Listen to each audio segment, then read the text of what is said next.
दिल्ली के प्रदूषण पर मैं लगातार बात कर रही हूँ। दिवाली आई, जमकर पटाखे फूटे और सोशल मीडिया पर पटाखों के समर्थकों और विरोधियों के बीच और पटाखे फूटे, यानी जमकर बहस हुई कि राजधानी की हवा पटाखों की वजह से जहरीली हुई या नहीं। पराली जलने पर भी सवाल उठे। सरकार ने क्लाउड सीडिंग से बारिश कराने की नाकाम कोशिश की। दिल्ली एनसीआर में रहने वाले लगभग हर व्यक्ति को, मैं आपको बता सकती हूँ, मेरे आसपास जितने यहाँ मेरे सहयोगी काम कर रहे हैं, हर व्यक्ति को सांस लेने में तकलीफ, जुकाम, खांसी जैसी परेशानियां शुरू हुई, जो अब सर्दी बढ़ने के साथ और बढ़ गई हैं। जब दिल्ली में प्रदूषण बढ़ना शुरू हुआ तो पहले सांस की दिक्कत आई, लोगों को खांसी होने लगी, फिर आंखों में जलन और सरदर्द की शिकायतें आईं। धीरे धीरे पता चला कि ये समस्या सिर्फ यहीं तक नहीं है, गठिया जैसी बीमारियां भी प्रदूषण से बढ़ रही हैं। गर्भवती महिलाओं के लिए प्रदूषण बेहद खतरनाक है। ऐसी रिपोर्ट आई कि उनके बच्चों का विकास प्रभावित होता है, बच्चों को जल्दी अस्थमा हो सकता है। और अब सबसे चौंकाने वाली बात सामने आई है, वैज्ञानिकों ने पाया है कि प्रदूषण से लोगों के दिमाग का आकार सिकुड़ रहा है। ये कैसे होता है, ये समझ लीजिए। जब आप सांस लेते हैं तो हवा में मौजूद बारीक कण आपकी नाक से अंदर जाते हैं, इन्हें ही PM 2.5 कहा जाता है। ये कण इतने बारीक होते हैं कि फेफड़ों से होते हुए खून में मिल जाते हैं। खून के जरिए पूरे शरीर में घूमते हैं और फिर पहुंच जाते हैं दिमाग तक।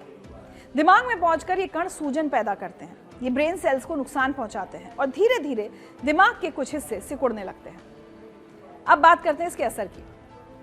सबसे पहले याददाश्त कमजोर होती है, लोग छोटी छोटी बातें भूलने लगते हैं। चाबी कहाँ रखी थी, फोन कहाँ छोड़ा था, ये छोटी छोटी बातें तक याद नहीं रहती। फिर फैसले लेने की क्षमता कमजोर होती है, आप किसी बात पर जल्दी फैसला नहीं ले पाते, सोचने में ज्यादा समय लगता है, फोकस करना मुश्किल हो जाता है। बच्चों पर तो इसका असर और भी ज्यादा है, उनके सीखने समझने की क्षमता कम हो रही है। स्कूल में पढ़ाई में दिक्कत आती है, ध्यान नहीं लगता, मन नहीं लगता, चीजें जल्दी समझ में नहीं आती। सबसे डरावनी बात यह है कि प्रदूषण से डिमेंशिया का खतरा बढ़ रहा है। डिमेंशिया एक ऐसी बीमारी है जिसमें इंसान धीरे धीरे सब कुछ भूलने लगता है। स्टडीज बताती हैं कि जो लोग लंबे समय तक प्रदूषित हवा में रहते हैं, उनमें अल्जाइमर्स और डिमेंशिया का खतरा 40% तक बढ़ जाता है। ये बहुत बड़ा आंकड़ा है।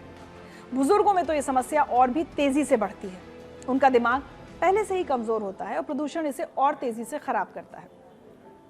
लेकिन अब दिल्ली वाले करें तो क्या करें? अब नौकरियां हैं, घर हैं, बच्चे हैं, बच्चों के स्कूल हैं, जीना तो पड़ेगा ही।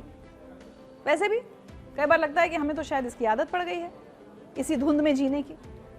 सुबह उठे, AQI देखा 400 से 500 है तो बस कह दिया आज तो बेहतर है, क्योंकि कल तो 600-700 था। लेकिन याद रखिए, जब हम कहते हैं कि आदत पड़ गई है तो असल में हमारा दिमाग सिकुड़ रहा है। हम भूल रहे हैं कि साफ हवा हमारा हक है। हम भूल रहे हैं कि ये जहर हमारी याददाश्त ही नहीं, हमारी सोचने समझने की ताकत भी छीन रहा है। और शायद सरकार से सवाल पूछने की।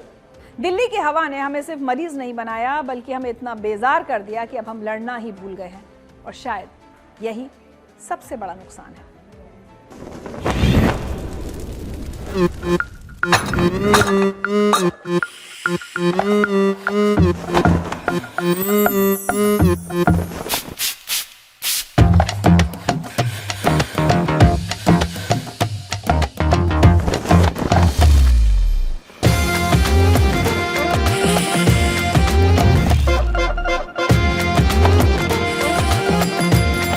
ये कड़क है।